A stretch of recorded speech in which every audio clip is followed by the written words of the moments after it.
Imagine stepping into a mall that's been locked up for 10 years, where the silence is heavier than the air itself.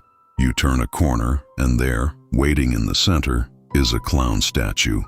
You laugh it off, until you realize it's no longer where you left it. My name's the Tales Keeper, and this is Nightmare for Giggles. Don't forget to subscribe to the channel and hit the notification bell so you don't miss a horror story. Tonight, we wander into Harborview Mall, an abandoned place that should have stayed forgotten. But some things inside were never meant to stand still. This is The Clown in the Abandoned Mall. Harborview Mall crouched at the end of the frontage road like a sleeping animal. All glass teeth and steel ribs. The kind of place that had soaked up a decade of wind and rumors. A chain-link fence ran its perimeter, bowed by salt air and boredom. On the other side, 4 teens pressed their faces to the diamonds. Evan, with a flashlight he pretended was a sword. Leah with a phone clenched like a talisman. Marcus in a hoodie 2 sizes too big. And Tori, who had the quiet voice everyone listened to when they were done pretending they weren't scared. Evan said, 10 minutes. Pick in the atrium. Proof we did it. He filmed himself grinning, the LED casting hard shadows that made him look braver than he felt. Behind them, the road hummed, a thin reminder that other lives were happening. In front of them, the mall was a mouth without breath. Leah checked the time. 10 minutes. Clock starts when we're inside. Legend says they never found where the fire started. Marcus added, as if facts could be armor. Food court, storage closet, electrical room, whatever. Insurance called it structural compromise. My uncle called it bad luck. Bad luck doesn't lock doors for 10 years, Tori said. The way she said it made the fence sound taller. They'd talked about this for weeks. Harborview as rite of passage. Their town didn't offer many of those. You either drank on the beach or snuck into places adults warned you about. Harborview was the crown jewel of warnings.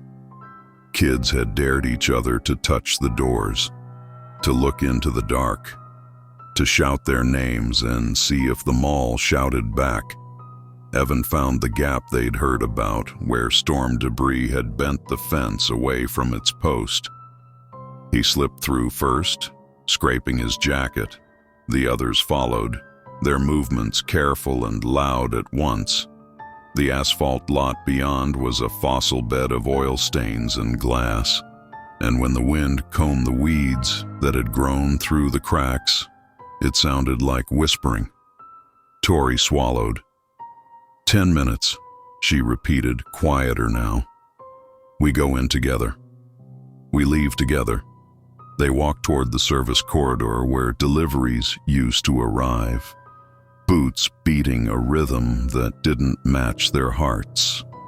The mall's blank windows watched them come. The entrance. The service door didn't creak, it sighed like a tired lung when Evan wrestled it open. The smell inside hit them in layers, wet paper, scorched plastic, then underneath, something sharp and coppery that didn't belong to a building. Their beams sliced through dust that looked like snow in slow motion. Leah said, "Mask up," and tugged a sleeve over her nose. Nobody wanted to admit that the scent made their tongues taste pennies. The corridor was narrower than they expected, with concrete block walls and numbered metal doors that had outlived their keys. A mop bucket sat welded to its puddle. Someone had left handprints on the paint long ago, kid-high and splayed, preserved in a film of grime. They moved in a single file, a worm of light, and every footfall came back to them a half-second later, as if the mall practiced mimicry. Marcus knocked his knuckles against a door labeled electrical. "Any bets?" he said, voice too bright. No one answered. The overhead pipes were wrapped and sagging. Something dripped at a steady count, unbothered by visitors or time. They reached the end of the corridor where it opened into the mall proper. The threshold felt like a temperature change and a rule change. The air widened. Their light spilled into a space that had once been bustling enough to drown out thought. A carousel of storefronts, shuttered kiosks, like little ships run aground, a dead escalator pointing at the ceiling like an accusation. Posters still clung to walls, faces of models whose eyes had clouded with dust. "It looks paused," Leah whispered, because dead felt too final. Evan panned his phone. "We do the atrium shot and bounce. Keep moving." He tried to sound like a director, blocking a scene. They stepped onto tile that had held millions of footsteps and refused to forget any of them. A crumpled tray lay overturned in the distance, fork still in it. Someone had left in a hurry and never come back to finish leaving. They followed the map in their heads. Food court to the left, anchor stores to the right, the atrium straight ahead under the broken glass skylight everyone joked looked like a spiderweb the size of God. Tori lagged a pace, reading the quiet like text. "If something lives here," she said mostly to herself, "it's learned patience." The mall didn't argue. Silence has weight when it isn't empty. Harborview's had muscle to it, pushing against their chests, pressing fingertips into their ears. Even whispering felt like scratching glass. Their flashlights fluttered over mannequins that had survived evacuations and memes. Without clothes, they were more human and less, jointed at the knees with poses that implied motion and mocked it. Leah's beam caught a mannequin mid-stride, head tilted, mouth open as if to yawn. She moved the light away and then back, proving it hadn't turned. The soundscape was an inventory of small betrayals. A banner somewhere that occasionally fluttered without wind, a security gate rattling a single metal tooth, the skitter of grit migrating across tile. From above came a huff, then nothing, like the mall was clearing its throat. Evan said it was just air pressure. Nobody argued, because arguing meant breath, and breath belonged to the living. They came to the fountain that no longer had a reason to exist. Coins slept at the bottom under a film that had gone opaque. Wishes stratified into sediment. The blue mosaic tile, once meant to look like water, looked like a bruise. Tori leaned on the rim and felt the damp on her palm. "It's still sweating," she murmured, and the phrase made more sense than it should have. They passed the old arcade, its sign missing the A, so it promised just RCDE. Posters curled around staples, tournaments dated in a font no one used anymore. Marcus pressed his face to the glass and recoiled. "Thought I saw, never mind." He didn't say, "my reflection behind me," because it didn't feel like a joke. The farther they went, the more Harborview seemed to reorganize itself. Store names slivered into unreadable shapes. Directional arrows felt wrong, as if the mall had grown new hallways when the lights went out. Sometimes a gust lifted dust and made it dance into human height, and then fall disappointed.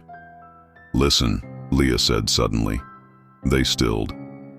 In the dome of quiet, they could hear a note like a distant whistle or the throat of a kettle before boil.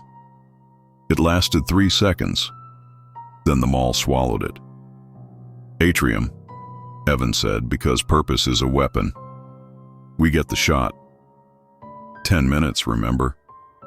He said it softly, like a spell, and the spell worked enough to make their feet move. When they turned the last corner, the atrium received them the way a stage receives late actors, already lit, already waiting. Under the broken skylight, glass teeth ringed the night. and in the circle of their beams stood the thing that made their ribs feel like doors. A clown, 7 feet of cast figure, planted on a pedestal veined with hairline cracks. The suit was painted in diamonds that used to be bright and had sunken into sickly pastel. One hand clutched a bundle of balloons fixed to iron rods, the other extended as if offering a shake. The face was the kind of smile sign painters learned from nightmares. White lips, too wide. Red mouth, too cheerful. Eyes rimmed in black that caught and held the light. "Okay," Evan breathed, forced levity hitching on the word. "That's new." "Was this always here?" Leah asked, but the question was about timeline, not sculpture. She filmed anyway. The shiver of the suit's ruffles in a non-existent breeze, the crazed glaze on the balloons that made them look wet. Up close, the statue had texture like old teeth. You'd think ceramic would feel cold. Tori suspected it would feel room temperature, skin temperature. Marcus, trying to puncture it, circled wide. "It's art," he said, and the tone made art a dare. A plaque at the base had been scrapped to a scab. Someone had tried to remove whatever the name used to be. "Why a clown?" he added, which is what people say when they want an answer magic cannot give. "Because it's the easiest face to smile too much," Tori said. She didn't know she'd say it until she did. Evan stepped onto the pedestal lip and threw an arm around Air near the clown's shoulder, careful not to touch. Group pic, then out. He faced the front camera and spread a grin that had sweat at the edges. Over his shoulder, the clown's glossy button eyes reflected the flashlight beam twice, once in each glassy hemisphere, 4 pinpricks that made a pattern Leah's stomach recognized as wrong without language. 3, Evan counted. 2, something soft struck the skylight above with a papery rattle, like rain with lungs. They flinched as a shard shifted and fell, shattering half a world away in the empty food court. When they looked back to the phone, the image showed 5 faces in frame. Evan, Leah, Marcus, Tori, and a pale oval at the edge, striped in shadow, like a mime peering around a curtain. Evan lowered the phone and the oval wasn't there. "Take the picture," Marcus said, voice flat. He didn't want to wait and watch the statue breathe. They didn't take the picture. Humor arrives when fear needs a mask. Marcus cleared his throat like a drum roll. "Bet it moves if we look away," he said, and grinned as if he'd just punctured a balloon. Tori didn't laugh. "Don't feed it." She didn't mean the sculpture. She meant the thing that happens to rooms when you pretend they aren't watching. Evan pretended anyway. Statues don't move. He took 3 long steps backward, keeping his beam on the clown's mouth, counting silently. 1 Mississippi, 2 Mississippi, 3. And then flicked his light away and back, like a magician proving a trick is just misdirection. The clown didn't move. Of course it didn't. The relief felt like a lie he wanted to believe. Leah, who collected folklore the way other people collected apps, said, "There was a mall in Iowa, urban legend, where the clown was really a guy in makeup." She trailed off. The story didn't want to finish itself in here. "Forget it." Their circle loosened. The mall breathed. A discarded stroller creaked as if remembering the weight it once carried. Somewhere a loose light cover rattled in answer to nothing. Evan forced his camera up again. 1 quick pan, then The clown's head was turned. Not much. 15 degrees maybe.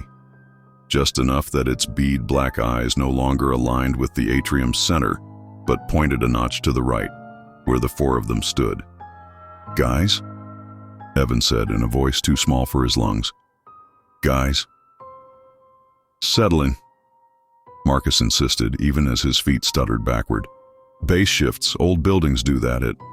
Statues don't settle their gaze, Leah whispered. The words steamed in the cold of the mall. In her peripheral vision, the balloons seemed a shade glossier. If she didn't look at them, they glowed more. Tori tried the oldest trick she knew. Turn around, she said, steady. All of us.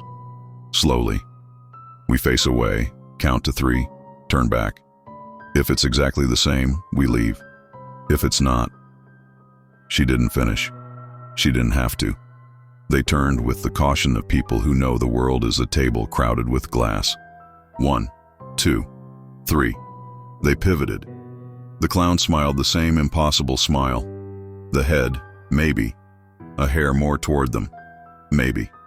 Their minds built and unbuilt the difference like a tower of cards. Doubt is a sculptor too. 10 minutes, Evan said, throat tight. Clock's almost up. Then why? Tori asked, and every syllable felt like stepping into deeper water. Does it feel like we're still at the beginning? Behind them, in the window of a darkened kids' clothing store, 4 reflections stood with their flashlights up. A 5th reflection, taller, tilted a painted head toward the glass as if trying to hear. Evan wanted to believe Tori's game had worked, that turning away, counting, and facing the clown again had proved it wasn't alive. He wanted that so badly that he swallowed the rising bile in his throat and forced himself to laugh, shaky and sharp. See? Still a statue, he said. We're freaking out over nothing. But the mall had grown teeth in its silence, and it bit down harder with every second. The group moved on, their flashlights trembling against faded storefronts. Their steps echoed like they were dragging something invisible behind them. When they reached the broken railing overlooking the first floor, Leah's hand froze on the cold metal. Wait! Her beam stretched back across the atrium. The clown was no longer facing forward. Its bead-black eyes were fixed directly on her, glossy in the light. Its head had twisted further, unnaturally, like a marionette's joint bent past design. She gasped, dropped her light, and scrambled to pick it up. When she lifted it again, the statue stood motionless, grin stretched impossibly wide. Marcus muttered, "Settling doesn't turn necks." Tori didn't answer. She only gripped her sleeve tighter, her knuckles white in the beam. Evan tried to paste science onto the fear clawing through them. Old plaster. Cracks, shifting foundation, he muttered. Buildings warp. Statues warp. He said it like a mantra, as though words could brick up the hole opening in his stomach. But no one believed him. Even Marcus, the jokester, kept stealing glances over his shoulder. His face drained of its usual smirk.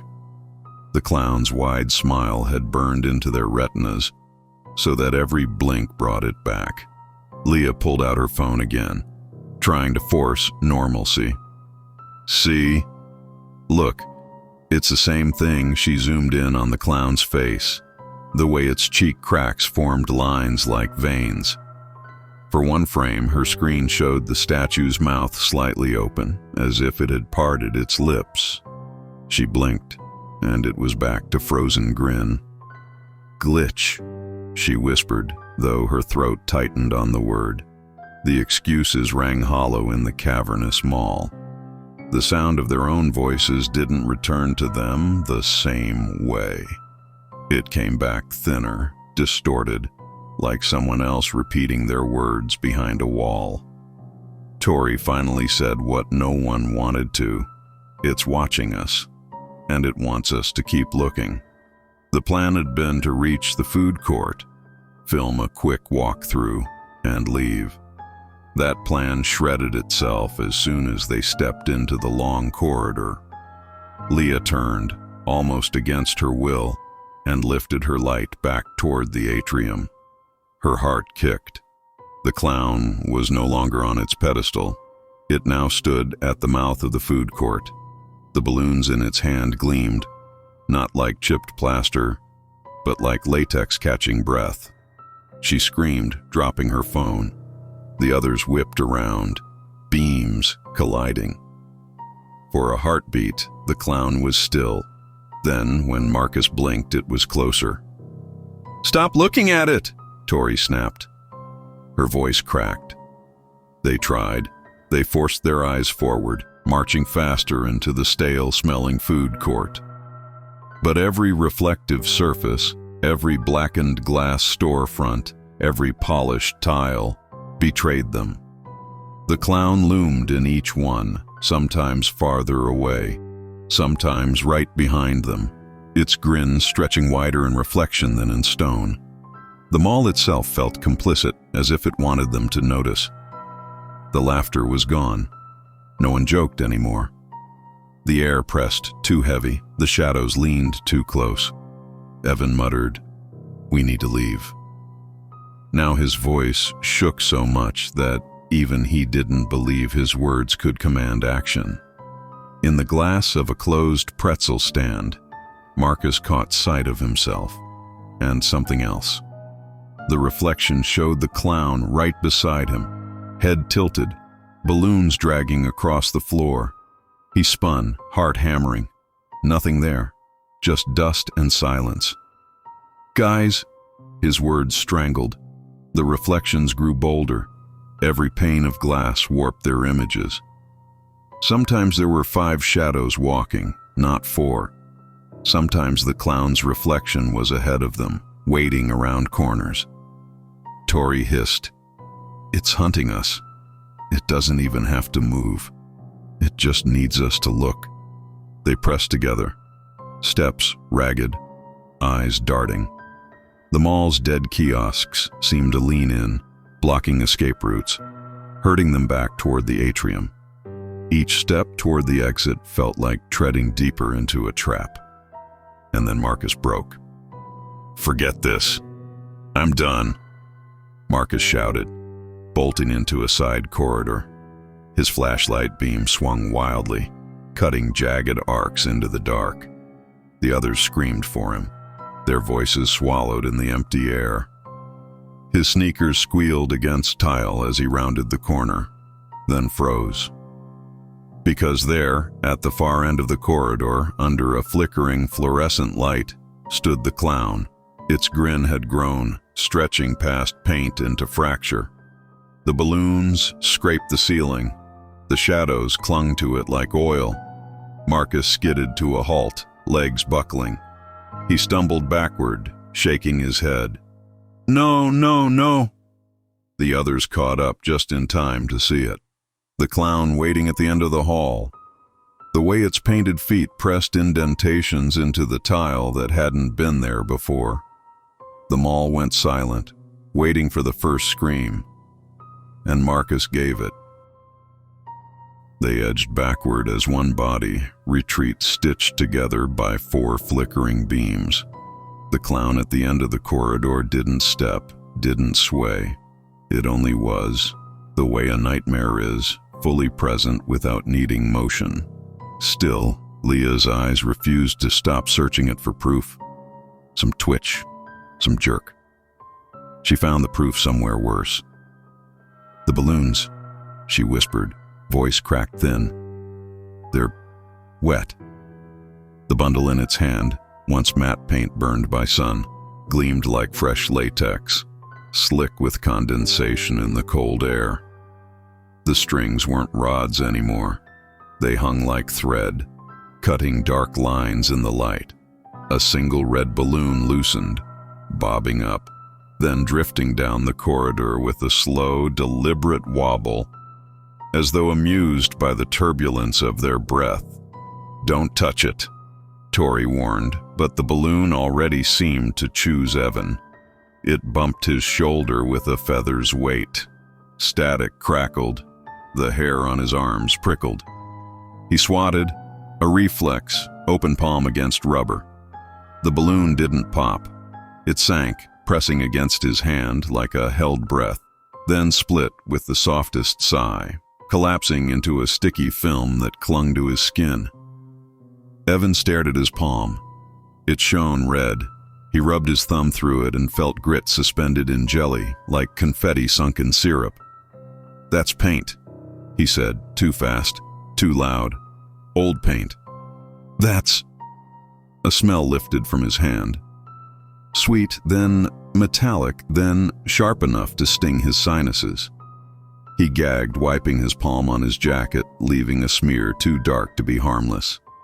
The popped balloon draped in threads between his fingers, resisting like spider silk. Behind them, another balloon trembled against the ceiling, leaving a thin crescent of residue where it kissed tile. Marcus's gaze locked to it the way deer eyes lock to headlights.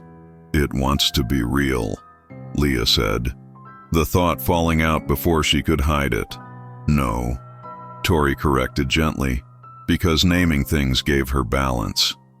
"It wants us to agree that it is."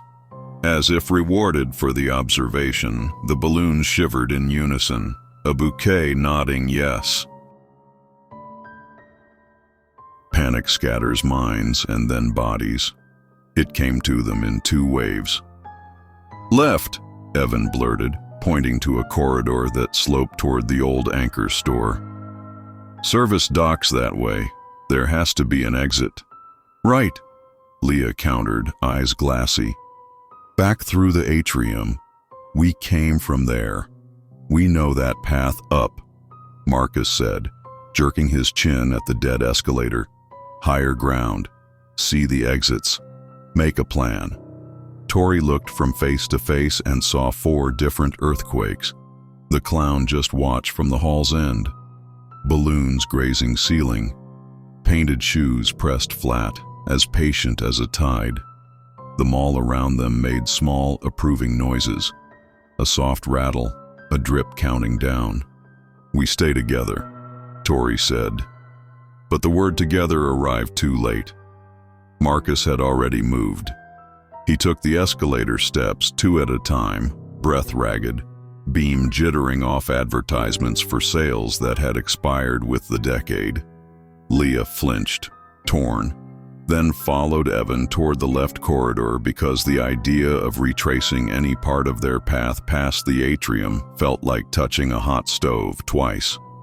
"Marcus," Tori yelled, the name skidding on tile and bouncing off silence warped into echoes.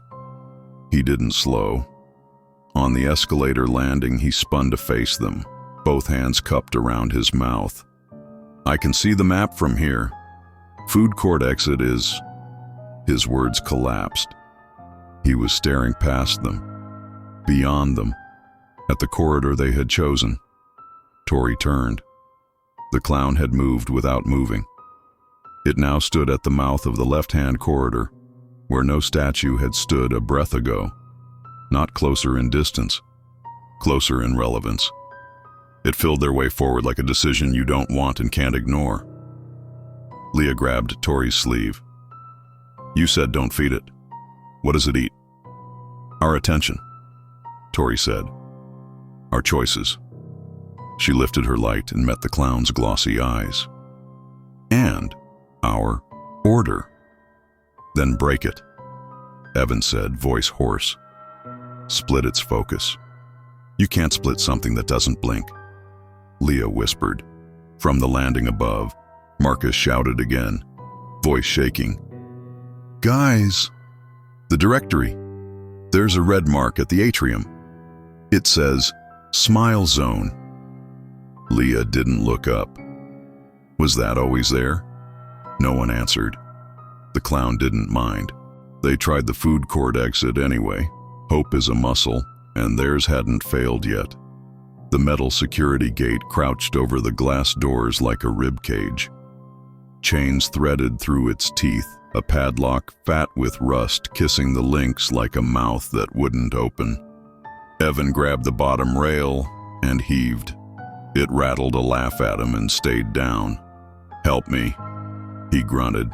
Leah and Tori took the rail with him, 3 bodies against years of disuse. The gate rose half an inch, shrieked, and settled back like a decision made.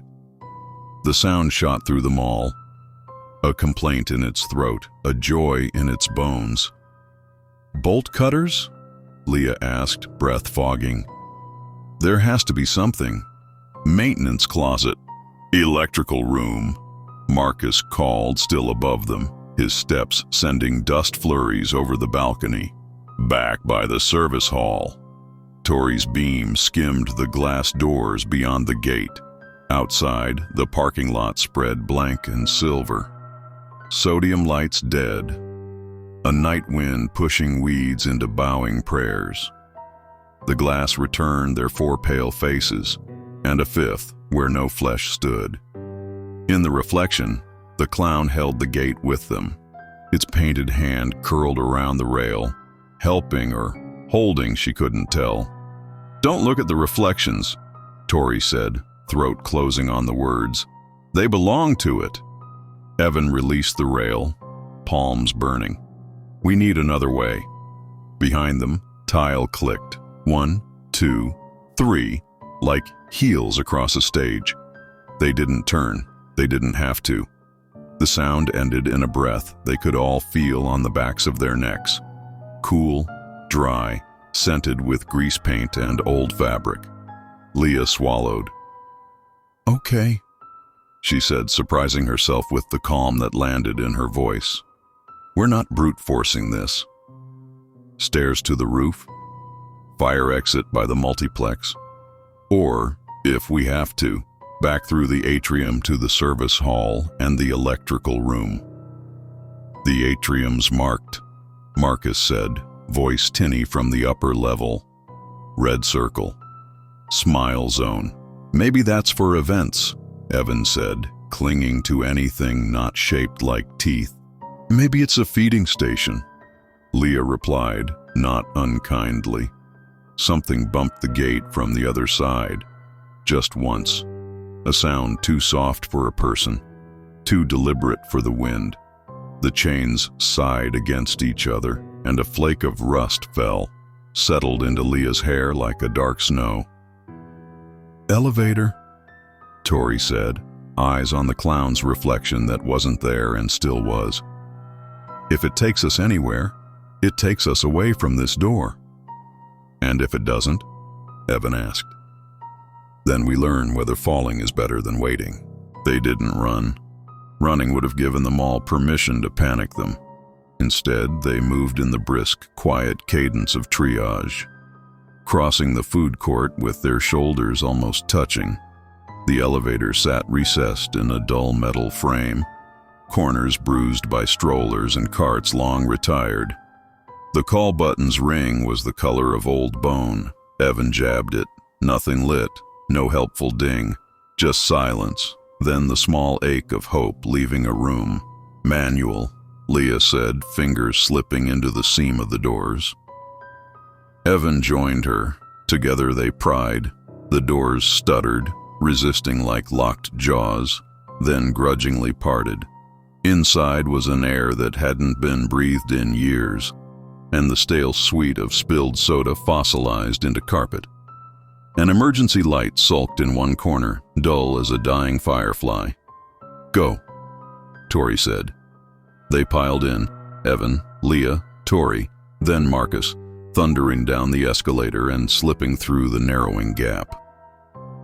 As the doors closed, Leah flinched and shot her light across the threshold. For a fraction, she saw white. A gloved hand, paint flaking at the knuckle cracks, resting against the outside of the door like it had been there a while, patient, listening. The seam sealed. The hand was gone. "Basement," Evan said, stabbing a button that didn't glow. "Service tunnels." "Does it even—" Marcus began. The elevator lurched. It felt less like machinery and more like a shrug. Cables whispered somewhere above them. The floor thrummed, then settled, then lifted again, the way a held breath lifts a chest. Leah grabbed the railing and closed her eyes, counting heartbeats instead of floors. Tori watched the panel with its dark, unhelpful buttons and thought about how sometimes systems keep a charge long after the plug is pulled, and how sometimes that charge remembers the last orders it was given. "Did you press anything?" Marcus asked, voice small. "No," Evan said. "It's choosing." They didn't speak after that. The elevator moved through a darkness that had learned their names. Somewhere between up and down, the car shivered. The emergency light dimmed another shade. The smell of popcorn grease rose, then faded, replaced by cool air, flat as stone. The motion stopped. The doors, after a stubborn pause, scraped open. They weren't in a service tunnel. They were back at the atrium, under the broken glass, where moonlight fell like chalk dust. The clown stood 3 paces from the threshold, balloons brushed with a wind the rest of the mall didn't feel. Its head was tilted to the angle of a question. The doors shuddered, trying to make up their mind to close again, as if reconsidering the wisdom of letting the world in. "Don't blink," Tori said, because she needed to say something that sounded like control. She blinked on Blinky M. The elevator's back wall was a mirror clouded by age, the kind that made faces look both kinder and more ill, as if it had opinions about you. 4 figures in it clutched a railing, pupils drowning their irises. A 5th rose behind them, taller, paint cracked. Its grin dislocated into something that didn't fit on a human face. The clown in the mirror leaned closer than the clown outside the doors, head lowered like a conspirator. Leah dragged her sleeve across the glass, trying to erase it. The fleece left a crescent smear. The 5th figure didn't smudge. Instead, it cleared, sharpened, as if grateful for the polish. She yanked her arm back, choking on a sound that wasn't a laugh and wasn't a sob. "Cover it," Evan said, "because people like to fix surfaces." He shrugged out of his jacket and flung it up, but fabric slid off the mirror and onto the floor in a tired heap. The reflection remained naked and pleased. The clown's painted breath fogged the inside of the glass in a slow, oval bloom. Impossible, obscene. In the fog, letters formed from nothing, as if traced by a finger. Smile. Marcus slapped the mirror, palm exploding into a star of handprint. "Stop it!" He sounded like a kid scolding a television, angry at magic for not obeying rules. The clown in the reflection didn't flinch. Its balloons tugged upward, bobbing in a gravity the real air did not share. Tori watched the letters bead and run and reform, always the same word, always patient. SMILE. A command, a reminder, a brand. Outside the doors, the statue remained 3 paces away, hands at its sides, as innocent as art. In the reflection, it lifted a finger. A hairline crack shivered down the length of the digit, then healed in reverse, the fissure knitting as if bones could swallow fractures back into obedience. "Don't look at it," Tori said, but the mirror was a magnet. Even the elevator's corners seemed to angle themselves to funnel their gazes there. She forced her eyes to the floor, counted the stains, named them: cola, rust, gum shine, and anchored herself to the vulgar inventory of an old life. Leah's voice thinned to a wire. "If the reflection can move when the real one doesn't, it means the mall's true," Tori finished softly. "And the world we brought in here, the cameras, the glass, the shortcuts, isn't ours anymore." The elevator doors quivered and began to close. In the shrinking slice of atrium, the clown took one small step that nobody saw. Nobody really saw, except that the mirror caught it and turned it into proof. The doors sealed with a tired kiss. The word smile stayed on the glass, brightening as the emergency light dimmed, as if the command made its own power. Basement. Evan whispered to the dead panel, "Please." Something listened, or pretended to. The car groaned and began to move again. The elevator jolted like it had struck something solid in the shaft, throwing them against the rails. Metal groaned, cables shrieked, and for a second it felt like gravity didn't know which direction to claim. Evan's flashlight hit the floor and spun a dizzy wheel of light that made the mirrored wall dance with clown shards, dozens of painted grins flashing too fast to count. Then silence. The doors dragged open with the sound of a throat clearing. The air that met them wasn't basement air or rooftop air. It was atrium air. Moonlight slanted down through the fractured skylight. They had returned, back to the center, back to the clown. But something was worse now. The pedestal was empty. "Where is it?" Leah hissed, her light whipping back and forth. The beam landed on tiled emptiness.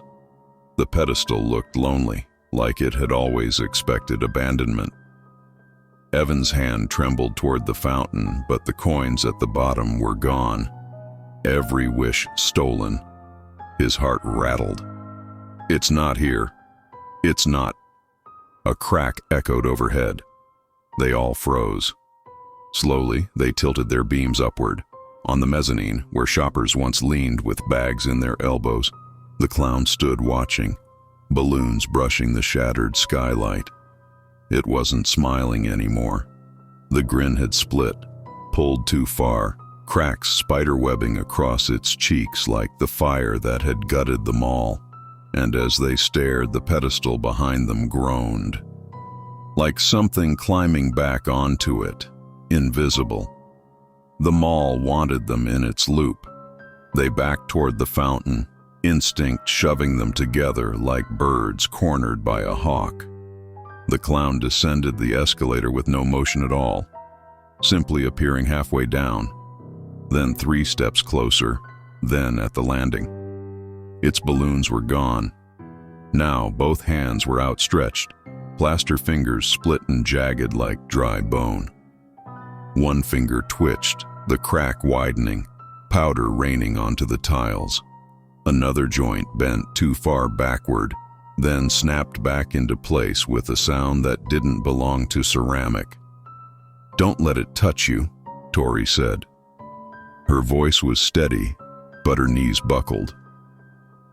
"Whatever it is, it wants to close the distance." Evan pulled Leah behind him, but she couldn't stop staring. In the glass storefronts around them, every reflection showed the clown already touching them. Hand clamped on Marcus's shoulder, another wrapped around Tori's neck, balloons tethered to Evan's wrist. But in the center, the real figure kept its slow approach, arms widening, the invitation of an embrace sharpened into a trap. The sound came then, like dry branches breaking underfoot. The clown was flexing its hands, stretching, preparing. "Run," Marcus whispered. The hands opened wider. They sprinted. Their lights jostled, beams slicing panic into the walls. For a moment they thought the sound behind them was their own breath and footfalls. Then it came again, louder. A laugh, not a giggle, not the canned joy of a carnival. This was cracked, bubbling, broken, through layers of echo until it sounded almost like someone choking on their own lungs. The mall amplified it. Every corridor threw the sound back at them, until the laugh seemed to come from the ceiling vents, the tiles underfoot, the storefront mannequins gaping through the glass. Leah clutched her ears. "Make it stop. Please make it stop." It didn't. It rolled higher, the way children laugh when they're told to be quiet. The word smile flickered across LED signs that hadn't had power in 10 years. Once, twice, again. And then the laugh grew syllables. "Play." The word hissed from the dark, twisted into the sound of balloons rubbing against each other. "Play!" The clown wasn't asking. It was commanding. Evan stumbled, dragged upright by Tori. Marcus shouted, "Don't answer it!" But his voice cracked on the command, turning it into something smaller, something eaten. They all knew. Answering meant joining the mall's rules. The laugh chased them anyway, as if their silence was already an answer. The service corridor was ahead, the door they'd first entered through, the promise of outside. It looked impossibly narrow, a slice of reality wedged into the dream. They pushed for it with every muscle they had left. Behind them, reflections betrayed the truth. The clown wasn't falling behind anymore. In every window they passed, it ran beside them, its balloons snapping like banners, its smile bleeding off its face in streaks. Marcus's flashlight beam landed on a mirror advertisement for a shoe store. The reflection showed him already tangled in balloon strings, his body jerking like a puppet. He screamed, swerved, and slammed into a pillar. Evan grabbed him, half-carried him forward, but the image burned into all their eyes. The vision of strings pulling them toward the clown, not away.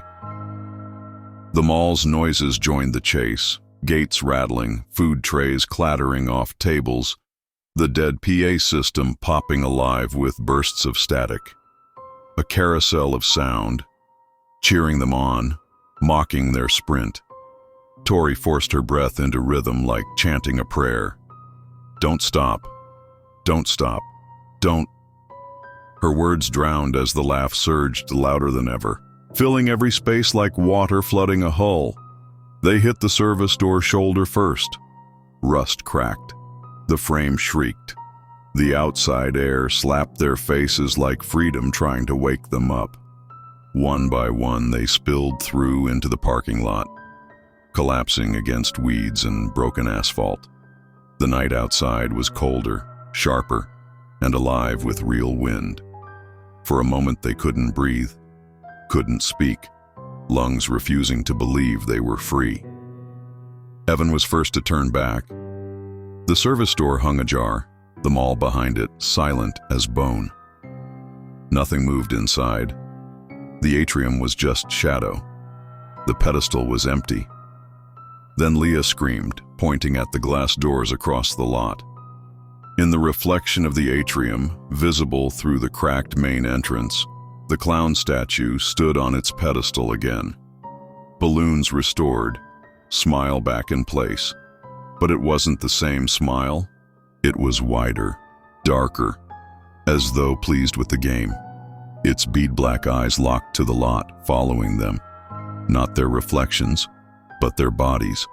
They all froze, realizing the game wasn't over. The mall had simply let them go. For now. Evan whispered, voice shredded. "It knows us now." The clown's grin answered, though it never moved. They thought they were testing their courage, but the mall had been waiting, patient, empty, hungry for attention. Some statues don't guard history. Some statues guard hunger, and once you see them move, they never forget you.